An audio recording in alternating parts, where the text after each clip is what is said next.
if you listen really carefully, you can hear at least half the city of Chicago still chanting, CM Punk, CM Punk, CM Punk, CM Punk, CM Punk, CM Punk. I'm John Reckham with my review of AEW Rampage from the United Center in Chicago, Illinois. And man, 15,000 some odd people blew the roof off of that arena into space with a motherfucking loud reaction, a reaction I haven't heard at a wrestling event in quite a while. There was John Cena's reaction at Money in the Bank, which was really goddamn loud, but this is a bigger deal, not because it's a WWE AEW bias. No, it's because I don't think a lot of people thought that they were going to see CM Punk come back. Even with all the hints and everything, there was still that little nugget of doubt. What if Tony Khan doesn't deliver? If he didn't deliver, the United Center would have not been, standing as I'm recording this video. But he pulled it off. I'll give him credit for that. It is probably a big chunk of change. I'd say probably about $2 million a year. But CM Punk deserves that because he's going to bring a lot of freaking publicity, a lot of positive momentum to a company that has been building momentum. Even with the criticisms I have of AEW, they've been doing good on their ratings. Their pay-per-views have been doing well. And CM Punk is going to be a big boost for them. Is he going to be a long-term boost? It depends on how they utilize him and who they have him face and how they have these feuds go. But this is a big goddamn deal. I saw CM Punk at the 2013 Slammies about 6 or 7 weeks before he left after the Royal Rumble 2014. He looked done then. He looked wiped out. And then when he talked on Colt Cabana's podcast a little bit later that year, it was obvious that he was sick, run down, and beat up, and he wanted to leave. I mean, he loved professional wrestling, but he was so sick, he was so beat up because of the injuries and the infection that he had and everything, he needed to step away. And then he did the UFC stint, and he's done the movies, and he did the whole WWE backstage thing, which I totally fucking forgot about until somebody brought it up because it was just like a blink and you'll miss it thing. But they dropped all the hints and there was still that doubt. What if he doesn't show up? And they kicked off. There were loud CM Punk chants, really loud. That was a full house. That was really goddamn loud. And apparently they taped AEW Dark before this.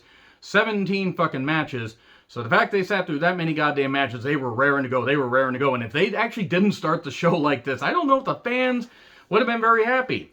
But the first notes of Cult of Personality, that place blows. It was emotional. I get goosebumps just thinking about it. That's one of the best moments of the year, regardless of any wrestling company, because CM Punk is back. He is back in wrestling, at least for the time being, and he seems fired up. He looks healthy. He looks happy. He was taking all this stuff in. He was diving into the crowd. That was really goddamn nice. He was hugging the fans. Welcome back chants. I mean, massive CM Punk, welcome back. Just, all this stuff, all this love and emotion. There were fans crying in the crowd. I'm sure there were probably cameramen crying. I mean, everybody was goddamn emotional about it. And it was a big deal. A really, really big deal. I can't emphasize just how cool this was to hear. Just whatever company he came back to, the fact that he's back in wrestling doing what he loved for so many years, even with how the WWE stint ended, you can tell this meant something to him, and he was emotional. He was, practically ready to crack right there. And it meant a lot. It meant a lot to him. I felt it through the TV. Everybody felt it through the TV. The clips that have been put on AEW and TNT social media, the freaking views are through the goddamn roof because people still love CM Punk. Is he a divisive figure? Is he somebody that's rubbed people the wrong way with his honest opinions? Yeah. And I do fucking love him for it. I'm not saying I agree on everything that he says, but he's his own person, and he basically did say to Triple H, right after the 2014 Rumble or somewhere around that, I don't need to work with you, you need to work with me. That was pretty damn good shit. And he says, you really know how to make me feel like Britt Baker did in Pittsburgh. And just, huge reaction. They hung on his every word once they started the Punk chants and and all that. And he, said, he basically says, I got the time and I'm not going anywhere. He can't get through all of it here, but he's going to be on Dynamite. He's going to be 4 Sundays a year. He's going to probably be on their YouTube channels. I mean, I don't know if he's going to wrestle every single time, but have him on commentary for Dark and Dark Elevation. No offense, at least do guest commentary and stuff like that. Have him travel. Have him do this stuff. They only tape in 2 cities a week. They can do this stuff and get the most out of him because, again, this has got to be a big fucking paycheck that they gave him. Not that Khan doesn't have the money. I mean, his dad especially. But, it's going to be an investment that works as long as they keep this momentum going.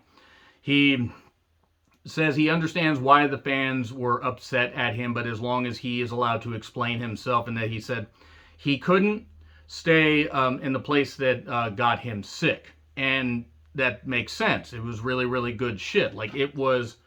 He kept the focus on AEW. Yes, he took the shots at WWE. And I don't blame him for fucking doing that, because they gave him a lot, and they took away a lot of stuff that they promised him if his podcast is to be believed. He says, "Can I tell you a story? More in glory. What is the word? Hummingbird."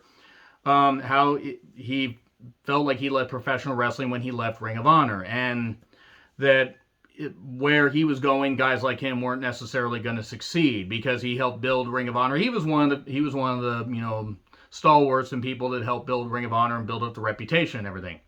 And in August, I think he said like it was August 13th, 2005 or something like that. It was sometime in August that he left professional wrestling. And now, August 20th, 2021, I'm back.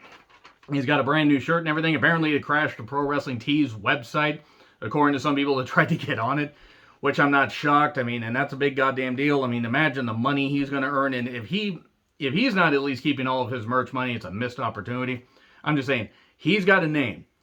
I'm not saying that he's the biggest star in wrestling, but for right now, for this moment and for a while, he is going to be the boost that AEW needs, even though they have Adam Hangman Page, Jon Moxley, and the Elite, Omega, and the Bucks, and even the Good Brothers, home of the Good Brothers, May We Take Your Order, have their fans. There are people in there and pieces that are, that have helped make AEW what it is. And there are other people rising up. They got Sting. I mean, Sting's helping Darby Allin rise up. And they have some women that are bubbling up and everything. The point is Punk is kind of, he's like the blasting calf, kind of like Tully Blanchard was for the Four Horsemen, where he is going to be somebody that is going to help boost, and they're going to tune in. They're going to say, "Oh, we love CM Punk. Let's see what he does. Oh, shit, Darby's really cool." Or, "Oh, hey, Hikaru Shida's really cool. Thunder Rosa? I love Thunder Rosa. She's on here now? Cool. Oh, Sting's back on? Hey, who?" It's like, "Oh, Jon Moxley's here. Hey, who are all the Lucha Bros are here." All this stuff. It's going to be a win-win, at least for a while. And then he says, "I'm back for the young guys." And, talking about all this stuff, a bunch of people he wants to face. Darby Allin. The instant he said Darby Allin, I was like, I fucking called it a few weeks ago when Darby mentioned the best in the world thing. And he stares up there, and I don't know why Darby painted his goddamn face up like that just to make an on-camera appearance, but Grandpa Sting was there, the grandpa icon. My God, he was there. That was really good shit. My fucking goodness. He's just talking to Darby and says, "Well, you talk all the stuff that you jumped off of and everything, and you survived. But there is nothing more dangerous than facing CM Punk except facing CM Punk in Chicago at All Out." Boom. That's going to boost the buy rates right there. In fact, I probably got to buy the goddamn pay-per-view on Bleacher Report Live if it's actually still available for pre-order, or if it's available for pre-order. But I'm ready to buy that. And he's just all fired up and everything. And Darby, just kind of nods and everything. While Sting, I think Sting was awake. I don't know. And then he says, "Grab yourself a free ice cream bar on me." That's how you do it. That was good. That was really good shit. He was motivated. He looks great. He looks healthy. Watch AJ Lee make a return all of a sudden. And then the promos in the AEW women's division get better outside of Britt Baker. But man...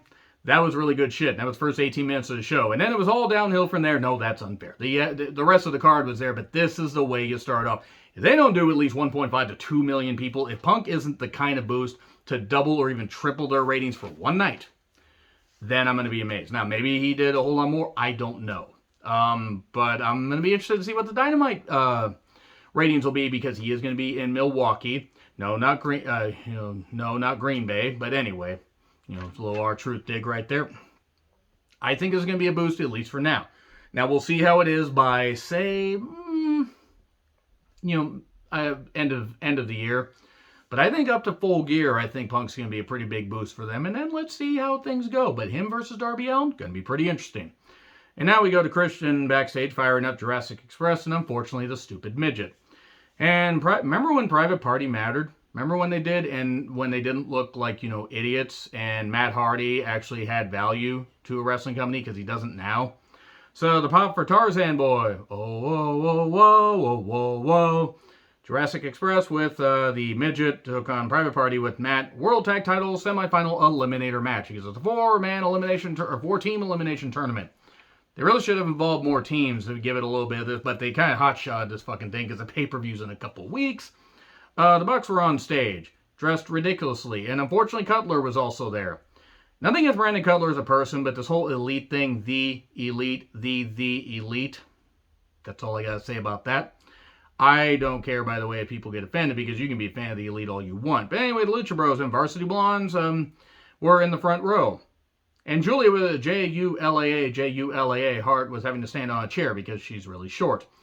So anyway, I want to care about Private Party. Here's the problem. They have not meant anything to me in about a year, even though they are talented. The heel turn isn't the issue. Just being aligned with Matt Hardy was what it was. So they beat up, there's some move that Luchasaurus gets a hot tag, and then there's an Avalanche Canadian Destroyer. The Canadian Destroyer means absolutely jack shit. It is the same as doing a clothesline now. It doesn't mean anything. Remember when Petey Williams used to hit it? Like Victory Road 2004 when he hit that on AJ Styles. When Petey Williams was doing it, even when a couple other people did it, but when Petey did it, it was a big deal. It's like the DDT when Jake Roberts did. Arn Anderson did a great DDT. Raven did a great DDT. Even Michael Hayes did a pretty decent DDT, despite the fact that Michael Hayes could never wrestle his way out of a wet paper bag. Cut a hell of a promo and talk people into the building. I checked out right there because I go, fucking hell, the goddamn thing doesn't mean anything. The Destroyer doesn't mean anything. Anyway, positive. We get Quinn hitting the shooting star press outside, sort of. And then Matt, throws Stunt off the apron or whatever, treating him the same way he treated his kids. Wait, he's not Chris Benoit. And the tights get pulled, but oh no, Tarzan Boy does not get pinned. And then we get the flip bomb, Jurassic Express experience, whatever the hell it is. 1, 2, 3. Jurassic Express advance, likely to face the Lucha Bros. So Omega is cutting a promo, or trying to, with Dawn, Scarlet Fever, Invisible Hand, Callus, and Nakazawa, who does not deserve to be in any reputable wrestling company. And then we get Jade with Sterling versus Kira Hogan. Kira got her shots in and got hit with Jaded and for 3 in about, minute and a half? Maybe? And then they run down the Dynamite and Rampage cards and everything, which I'm not going to... It happened so fast, and I was still so elated because of the reaction of CM Punk, I didn't bother writing it down. Check out their social media and stuff like that. Though I will say Jurassic Express versus the Varsity Blondes or Lucha Bros next week should be pretty fun. And we get Mark Henry doing the split screen with John Moxley and Daniel Garcia while 2.0 shout, "Wild thing, you make her tart," saying, and Moxley with Kingston against Daniel Garcia with 2.0. Now, a lot of people have praised Daniel Garcia. I've been impressed with some of the stuff he did. He is really good on the mat. Really good on the mat. And the fact they only gave this a few minutes, so Moxley did give him a lot, and there was a nice sharpshooter. Definitely better than any sharpshooter The Rock did. And it was what it was. The match wasn't necessarily great, but Garcia got to showcase a little bit, but then got trapped in the choke and tapped out. And then, of course, we got an aftermath where the heels are beating down Kingston and Moxley, and then suddenly Darby and Sting are here. And the heels get laid out, and that fresh-faced Sting gets to lay out a bunch of young guys. Oh, well. Anyway, so yeah, it's going to definitely be interesting to see what they do with CM Punk going forward. Now, I don't know if this is going to, if it's going to be a honeymoon grace period and then it's going to cool off, or if it's going to be at least white hot for a while. Hopefully it is, because Punk seems motivated. If they do this right, this is going to be some good shit. Anyway, let me know your thoughts in the comments. Like, share, subscribe, Twitter handle in the description. I'm John Wetland. I'll see you soon.